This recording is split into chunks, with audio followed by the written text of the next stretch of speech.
BBC Nepali सेवाबाट विनिता दाहालको नमस्कार। आज कार्यक्रममा राष्ट्रपति निर्वाचनको मुखमा शक्ति राष्ट्रहरूले प्रत्यक्ष रूपमै भूमिका खेल्न थालेको भन्दै संसदमा आशंका व्यक्त। प्रत्यक्ष रूपले नि आफ्नो देशको अनुकूलको चाहिँ मान्छे राष्ट्रपति बनाउने खेल खेलिरहेछ। के साँच्चै बाह्य सक्रियताले राष्ट्रपति निर्वाचन गिजोलिन लागेको हो? बाह्य शक्तिहरूका बढी चासोहरू, त्यो चासोको कारणले देशभित्रका कतिपय दलहरू पनि अलिकति तरङ्गित भएको जस्तो देखिन्छ। एमालेका उपमहासचिव प्रदीप गेवालीसँग कुराकानी। तर सबभन्दा पहिला प्रमुख विश्व समाचार। सञ्जय ढकालबाट समाचार सुन्नुहोस्। उत्तर एटलान्टिक सन्धि संगठन नेटोका प्रमुखले भनेका छन्, रूसी अतिक्रमण विरूद्ध युद्ध लड्न युक्रेनलाई सघाउन उसका सदस्य देशहरूले हात हतियारका उत्पादन बढाउँदैछन्। ब्रसेल्समा युक्रेनका सहयोगी देशहरूको बैठकमा बोल्दै नेटोका महासचिव जेन्स स्टोल्टनबर्गले उत्पादनको गति भने अझै बढाउनु पर्ने बताए। युक्रेनमा गोलीगट्ठाको अभाव नहुने ग्यारेन्टी गर्न सकिन्छ भन्ने प्रश्नको चाहिँ उनले प्रष्ट प्रतिबद्धता दिन सकेनन्। समुद्रमुनिका महत्वपूर्ण संचार संरचना जोगाउन अनि बोस्निया, मोल्दोभा र जर्जियालाई रूसी हस्तक्षेपबाट जोगाउन आफूहरूको ध्यान केन्द्रित हुने पनि उनले बताए। युक्रेनमा 1 करोड 10 लाख मानिसलाई स्वास्थ्योपचार, आवास तथा खाद्य सहयोगको आवश्यकता भएको संयुक्त राष्ट्रसंघले चेतावनी दिएको छ।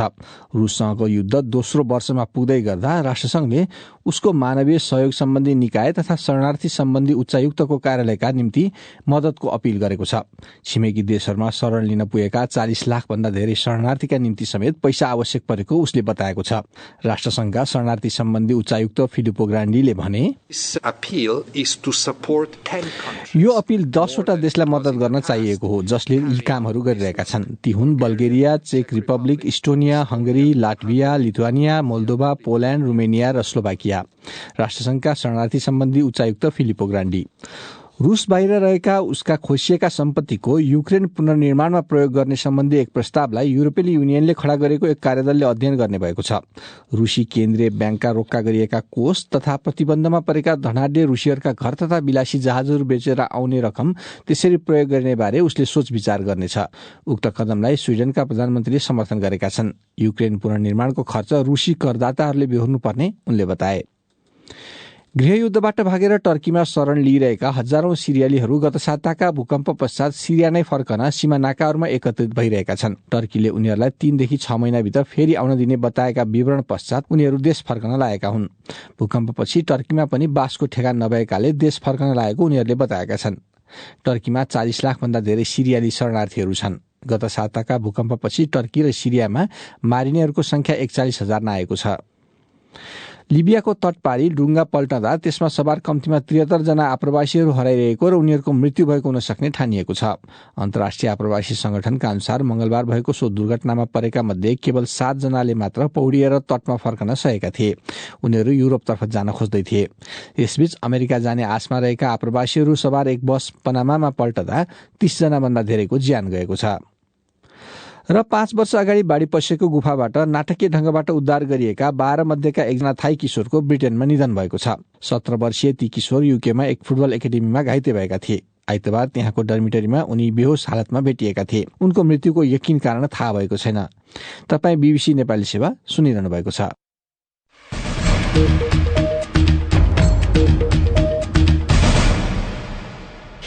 साँझपखमा तपाईलाई स्वागत छ। राष्ट्रपति निर्वाचन नजिकिँदै गर्दा आन्तरिक राजनीतिमा शक्ति राष्ट्रहरूको भूमिका देखिन थालेको भन्दै सत्तामा रहेका र विपक्षमा रहेका दलका कतिपय नेताहरूले आशंका व्यक्त गरेका छन्। सरकारको सबैभन्दा ठूलो दल एमालेका अध्यक्ष केपी शर्मा ओलीले गठबन्धनको स्थिति फेरिन सक्ने प्रति आशंका व्यक्त गरेको भोलिपल्ट आज संसदमा बोल्दै राष्ट्रिय जनमोर्चाका अध्यक्ष चित्रबहादुर केसीले पनि त्यस्तै आशंका व्यक्त गरेका हुन्। राष्ट्रपतिको निर्वाचनको मुखमा भारतीय विदेश सचिव विनय मोहन क्वात्राले कूटनीतिक भ्रमणका क्रममा राष्ट्रपति, प्रधानमन्त्री लगायत विभिन्न दलका नेताहरूसँग भेटवार्ता गरेको विषयलाई अर्थपूर्ण रूपमा हेर्नेहरू पनि छन्। सुनौ एउटा रिपोर्ट। लामो समयदेखि नेपालको आन्तरिक राजनीतिमा प्रभाव राख्ने पहिचान बनाएको छिमेकी देश भारतबाट विदेश सचिव क्वात्रा कूटनीतिज्ञको रूपमा ओर्लिए पनि उनले गरेका सघन राजनीतिक भेटवार्ताका कारण उक्त भ्रमणलाई कतिपयले राजनीतिक यात्राको रूपमा अर्थ्याएका छन्।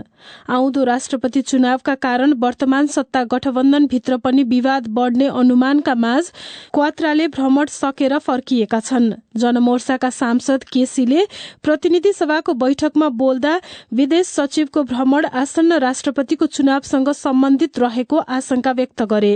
शक्ति राष्ट्रहरूले राष्ट्रपतिको चुनावमा अप्रत्यक्ष रूपले हुने गर्थ्यो। अहिले त पाउँछ नि प्रत्यक्ष रूपले नि आफ्नो देशको अनुकूलको चाहिँ मान्छे राष्ट्रपति बनाउने जुन खालको खेल खेलिरहेछ, यसले नेपालको स्वाभिमान, राष्ट्रियता र सार्वभौम अखण्डतामाथि दखल भइरहेको छ। नेपालमा महत्वपूर्ण राजनीतिक घटनाक्रम अघि हुने छिमेकी देशका अधिकारीको भ्रमणले राजनीतिक अनुमानहरू हुने गरेका छन्। अहिले पनि त्यस्तै अनुमान र आशंका गरिएका बेला क्वात्रासँग भेट गरेका कांग्रेस नेता बालकृष्ण खाँडले भने वर्तमान सत्ता समीकरण र राष्ट्रपतिबारे उनले खासै चासो नराखेको बताए। उहाँले पनि त्यसमा खासै चासो र जिज्ञासा राख्नु भएन। मैले ती कुराहरू आन्तरिक राजनीतिक कुराहरू गरिरहनु उचित पनि सम्झिनँ। उहाँहरूले चाहिँ नि जनादेश अनुसार चाहिँ नि अब सरकार परिवर्तन भइरहन्छ। सरकार परिवर्तन भयो भने हाम्रो सम्बन्धले स्थायित्व नै पाइरहेकै छ र दुई देशको आफ्नो सम्बन्ध छ। दुईटा सरकारको चाहिँ आफ्ना औपचारिक चाहिँ नि सम्बन्धहरू छन् भन्ने खालको कुरा भयो होइन। बरु क्वात्राले प्रसङ्गवश यसअघिको समीकरणबारे जिज्ञासा राखेको उनले बताए। यसै सिलसिलामा साथी सञ्जय ढकालले नेकपा एमालेका उपमहासचिव प्रदीप गेवालीलाई सम्पर्क गरी के शक्ति राष्ट्रहरूको चलखेलले राष्ट्रपति निर्वाचन गिजोलिएको हो भनेर सोधेका थिए। यसको दुईटा आयाम छ। पहिलो त अब यसपछिको जनादेश आफैमा अलिकति छरिएको संसदको बनोट स्वयं नै एक खालको राजनीतिक अस्थिरताको निम्ति आधार जस्तो बनेको छ। अब यसभित्र राजनीतिक स्थिरता कायम गर्नु सधैँ जटिल छ, चुनौतीपूर्ण छ। यद्यपि हामी त निरन्तर प्रयास गरिरहेका छौँ र हामी कहाँ सहकार्यको गठबन्धनको संस्कृति बलियो पनि छैन। दोस्रो चाहिँ अहिले अलि बढी राजनीतिक चलखेलहरू, अलि बाह्य शक्तिहरूका बढी चासोहरू, त्यो चासोको कारणले देशभित्रका कतिपय दलहरू पनि अलिकति तरङ्गित भएको जस्तो देखिन्छ। माओवादी केन्द्रको तर्फबाट कतिपय नेताहरूले सहमति खोज्छौँ हामी राष्ट्रपतिको निर्वाचनमा र सहमति हुनुपर्छ भनिरहेको कुरामा पनि कहीँ न कहीँ यी प्रश्नहरू जोडिएका छन् र त्यसले अलिकति आशंकाहरू बढाएको छ। यो राष्ट्रपति पदमा भू राजनीतिक चासो हुनुपर्ने कारण के छ? खासमा पछिल्लो समय जुन ढङ्गले गठबन्धन बन्यो र किनारामा पारियो, सिद्धाइयो भनिएको नेकपा एमाले राजनीतिको जुन निर्णायक ठाउँमा आइपुग्यो, कतिपय पक्षलाई त्यो चित्त बुझेको छैन। त्यसो भएर राष्ट्रपति निर्वाचन एउटा सन्दर्भ जस्तो हो त खासमा चाहिँ यो गठबन्धनलाई टिक्न नदिने र त्यो गठबन्धनको टिक्न नदिनुको मुख्य उद्देश्य भनेको चाहिँ निरन्तर अस्थिरता, मुलुकलाई राजनीतिक अस्थिरतातिर धकेल्ने प्रयासको परिप्रेक्ष्यमा चाहिँ त्यसलाई हेर्नुपर्छ।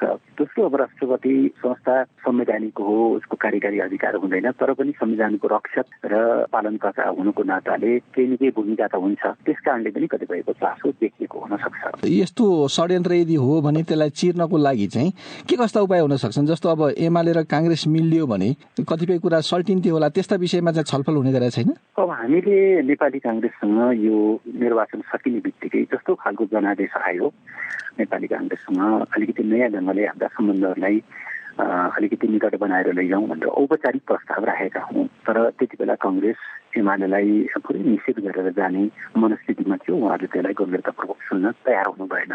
अब आज पनि अब कांग्रेसको तर्फबाट बेला मुद्दामा सहमतिका कुराहरू सुनिन्छन्, तर उहाँहरूको यो एजेन्डाहरूमा सहमतिको कुरा छैन। उहाँहरू खालि राष्ट्रपति आफूलाई भयो भने मात्रै सहमति हुन्छ। एउटा व्यक्तिमा, एउटा कुनै पद विशेषमा त सहमति खोज्न सकिँदैन। सहमति खोज्यो भनेदेखि त त्यसका एजेन्डाहरूमा छलफल हुनु पर्यो। एजेन्डामा छलफलमा कांग्रेसको कुनै रुचि मैले देखिरहेको छैन। अब आज फागुन 3 गतेसम्म आइपुग्दा तपाईँहरूलाई के लाग्छ? राष्ट्रपतिको निर्वाचनसम्म आइपुग्दा यो गठबन्धन अब टिक्ला कि नटिक्ला? टुट्दैन, हामी आशावादी छौँ। हामी विश्वास पनि गरिरहेका छौँ, किनभने नेपाललाई निरन्तर अस्थिरतामा घुमाइरहने, फसाइरहने प्रयासहरू हिजो पनि भएका हुन्, आज पनि ती भइरहेका छन् र अहिले जस्तो खालको संसदको बनोट आयो त्यसले हिजोभन्दा अस्थिरताको जोखिम निश्चय नै बढेको छ। तर मलाई लाग्छ अहिले सत्तामा रहेका दलहरूले पनि गम्भीरतापूर्वकै हेरिरहनु भएको होला। अब माओवादी केन्द्रसँग पनि साह्रै धेरै विकल्पहरू छन् भन्ने मलाई लाग्दैन। उहाँहरूले सधैँभरि विभिन्न शक्तिहरूसँग चाहिँ उपयोग गरेर फ्याँक भन्ने नीति लिँदै गर्दा शक्ति निरन्तर क्षय भइरहेको अनुभूति त उहाँलाई पनि भएको होला। त्यसबाट भत्काउन कोसिस भइरहेको छ, तर भत्किन हामी दिन्नौँ भन्ने मेरो विश्वास छ। अन्त्यमा प्रदीपजी, अब यो यदि कथम कदाचित राष्ट्रपति पदमा एमाले चाहेको भन्दा अर्कै खालको परिणाम आयो भने यो सरकारलाई तपाईँहरूको समर्थन जारी रहन्छ, गठबन्धन टिकाइरहनुहुन्छ कि बाहिरिनुहुन्छ? अहिले अब यो प्रश्नको जवाब दिने बेला भएको छैन, किनभने एउटा अनुमान भयो। त्यस्तो हुन्छ भन्ने मलाई लाग्दैन, किन राजनीति भनेको एउटा विश्वासका आधारमा चल्ने हो। पुस 10 गते माओवादी अध्यक्ष पुष्पकमल दाहाल प्रचण्ड प्रधानमन्त्री, उहाँलाई प्रधानमन्त्री बनाइरहँदा दलहरूको बिचमा जे समझदारी भएको छ त्यही समझदारीकै आधारमा अगाडि बढ्छ र त्योभन्दा अन्यथा ढङ्गले कुनै दलले सोच्छन् भन्ने मलाई लाग्दैन। त्यसो भयो भने अहिले त्यो प्रश्नमा प्रवेश गर्नु अलि हतारो हुन्छ। उनी थिए नेकपा एमालेका उपमहासचिव प्रदीप गेवाली, साथी सञ्जय ढकालसँग कुरा गर्दै। अब एउटा देश बाहिरको खबर। उत्तर एटलान्टिक सन्धि संगठन नेटोका प्रमुखले रूसी अतिक्रमण विरूद्ध युद्ध लड्न युक्रेनलाई सघाउन उसका सदस्य देशहरूले हात हतियार उत्पादन बढ़ाइरहेको बताएका छन्।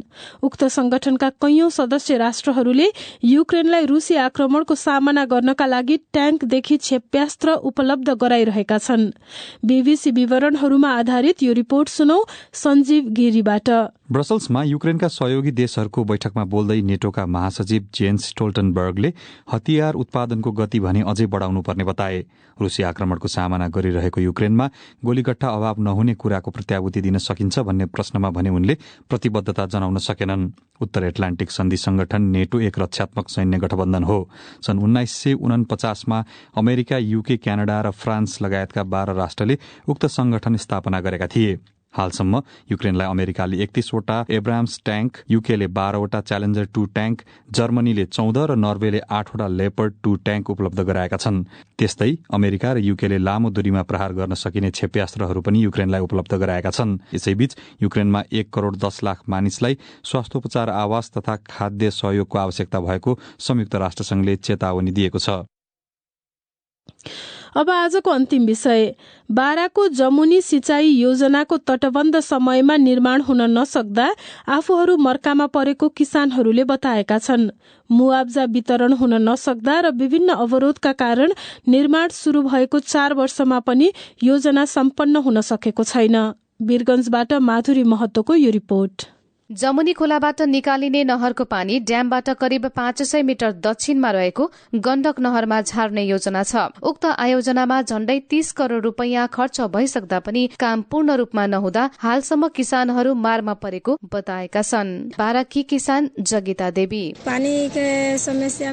सिंचाईका लागि पानीको समस्या छ, धेरै खर्च लाग्छ। खेतमा पानी हाल्नैका लागि मात्र। चुरेको भावर क्षेत्रमा उद्गम रहेको जमुनी खोलामा हिउँदमा पनि निरन्तर पानी आउने गरेको तथा सामान्य अवस्थामा पनि खोलामा 25,000 लिटर प्रति सेकेन्ड पानी आउने गरेको छ। आयोजनाको काम शुरू भएको 4 वर्षमा पनि किसानहरू भने लाभान्वित हुन नपाएको तर आशावादी रहेको भनाइ छ रौतहटकी किसान लालसा देवीको। सिंचाईका लागि बोरिङबाट पानी हाल्न लगाउँदा 1 घण्टाको 300 रूपैयाँ लिन्छन्, अनि यसरी त कट्ठामा मात्रै 4 घण्टा भन्दा धेरै समय लाग्छ। यो हिसाबले हामी किसान सकिरहेका छैनौं। यसमै अब खाद्य अरू जरूरी सामग्रीको पनि जोहो गर्नुपर्ने हुन्छ। सिंचाई आयोजना अन्तर्गतका सबै समस्या समाधानका लागि अनुगमन निरीक्षण सहितको कागजात सम्बन्धित निकायमा पठाइएको बताउँदै नारायणी सिंचाई व्यवस्थापन कार्यालय वीरगंजका इन्जिनियर सुरेश शाह भन्छन्, मुआवजाको लागि आवश्यक प्रक्रियाको लागि हामीले फाइल उठाइसकेका छौं। विभागमा आवश्यक कारबाहीको लागि फाइल पठाउँदैछौं। टेन्डर प्रक्रियाबाट तटबन्धको कार्य थालिएको छ। कुमार आशिष अमरजेवी कालीमाटी काठमाडौँले 2074 साल माघ 14 गते 2 वर्षमा आयोजना सम्पन्न गर्ने गरी काम शुरू गरेको थियो। माधुरी महतो, बीबीसी, वीरगंज।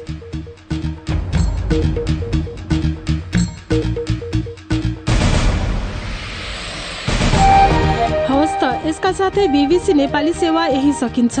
भोलि बेलुकी 9:15 बजे हामी फेरि उपस्थित हुनेछौं। त्यति बेलासम्मका लागि हामी सबैलाई बिदा दिनुहोस्। नमस्कार।